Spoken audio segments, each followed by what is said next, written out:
Movie की शुरुआत होती है आज से लगभग 5000 साल पहले यानी 368 बीसी में। उस समय एक बहुत ही खतरनाक योद्धा था जिसका नाम था स्कॉर्पियन किंग यानी बिच्छू राजा। स्कॉर्पियन किंग का सिर्फ एक ही सपना था, पूरी दुनिया पर राज करना। इसलिए वो अपनी बड़ी सी आर्मी के साथ एक से बड़े एक देश जीतता चला जाता है। लेकिन एक दिन उसकी किस्मत उसका साथ छोड़ देती है। एक जंग में उसकी आर्मी पूरी तरह हार जाती है और वो अकेला रेगिस्तान में मरने के हालात में पहुंच जाता है।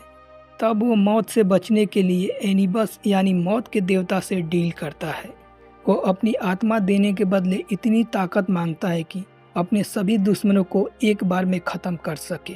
मौत का देवता उसकी बात मान लेता है और उसे जेकल वॉरियर यानी भेड़ियों जैसे दिखने वाले खतरनाक सैनिकों की आर्मी दे देता है। इसके बाद स्कॉर्पियन किंग दोबारा जंग लड़ने जाता है और इस बार अपने सारे दुश्मनों को खत्म कर देता है। लेकिन इस डील के हिसाब से मौत का देवता उसकी आत्मा ले लेता है और पूरी आर्मी को भी एक अंडरवर्ल्ड यानी मुर्दों की दुनिया में हमेशा के लिए बंद कर देता है। हजारों साल बाद अब कहानी आ जाती है 1993 में। यहाँ हम मिलते हैं रिक और उसकी वाइफ एबली और उसके बेटे एलेक्स से। एक दिन रिक और एबली एक पुराने मंदिर की खोज करते हैं जहां उन्हें एक ब्रेसलेट ऑफ एनिबस यानी मौत का देवता का जादुई काड़ा मिलता है। घर आने के बाद एलेक्स मजाक मजाक में उस ब्रेसलेट को पहन लेता है और तभी वो ब्रेसलेट उसके हाथ में लॉक हो जाता है। अब एलेक्स को बार बार अजीब से सपने आने लगते हैं। उसे अहम शहर यानी एक खोया हुआ शहर का रास्ता दिखता है। वहीं दूसरी तरफ कुछ लोग दोबारा इमोतेब यानी शक्तिशाली मम्मी को जिंदा कर देते हैं। उनका प्लान सिंपल होता है, अगर शक्तिशाली मम्मी स्कॉर्पियन किंग को हरा देगी तो मौत की देवता की पूरी आर्मी उसके कंट्रोल में आ जाएगी और फिर वो दुनिया पर राज कर सकेंगे।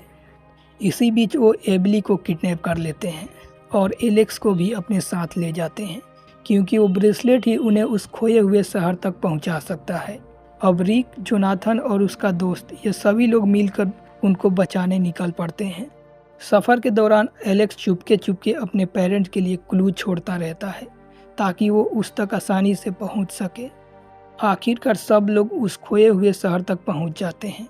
यहाँ शक्तिशाली मम्मी अपने पुराने रानी और अपनी प्रेमिका को भी वापस जिंदा कर देती है। इसी बीच रिक और उसके साथी उस पिरामिड तक पहुंच जाते हैं, लेकिन इससे पहले एबली को मार दिया जाता है। अब असली गेम शुरू होता है। पिरामिड के अंदर घुसते ही मम्मी की सारी जादुई ताकत खत्म हो जाती है और अब उसे स्कॉर्पियन किंग का सामना एक आम इंसान बनकर करना पड़ता है। लेकिन तभी स्कॉर्पियन किंग अपना असली रूप दिखाता है और एक बहुत ही खतरनाक बिच्छू जैसा मॉन्स्टर बन जाता है। अब रिक को उसी से लड़ना पड़ता है। उधर बाहर मौत का देवता लाखों की आर्मी लेकर आ जाता है और तभी मिस्र के पुराने रक्षक योद्धा उनसे जंग शुरू कर देते हैं। इसी बीच रिक को पता चलता है कि स्कॉर्पियन किंग को सिर्फ स्पेयर ऑफ ओसिरिस यानी ओसिरिस देवता के जादुई भाले से ही मारा जा सकता है। उधर एलेक्स मुर्दों को जिंदा करने वाला जादुई किताब से अपनी मां को दोबारा जिंदा कर देता है। इसी बीच रिक वो भाला हासिल कर लेता है और एक ही बार में स्कॉर्पियन किंग को मार देता है। उसके मरते ही एनिबियस की पूरी आर्मी अंडरवर्ल्ड में वापस समा जाती है। भागते वक्त रिक और मौत का देवता एक गहरी खाई में लटक जाते हैं।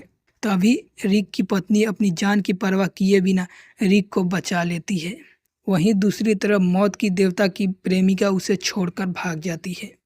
ये देखने के बाद मौत का देवता अंदर से टूट जाता है और वो खुशी खुशी अपनी मौत स्वीकार कर लेता है, जबकि भागते वक्त उसकी प्रेमिका भी बिच्छुओं से भरे गड्ढे में गिरकर मर जाती है।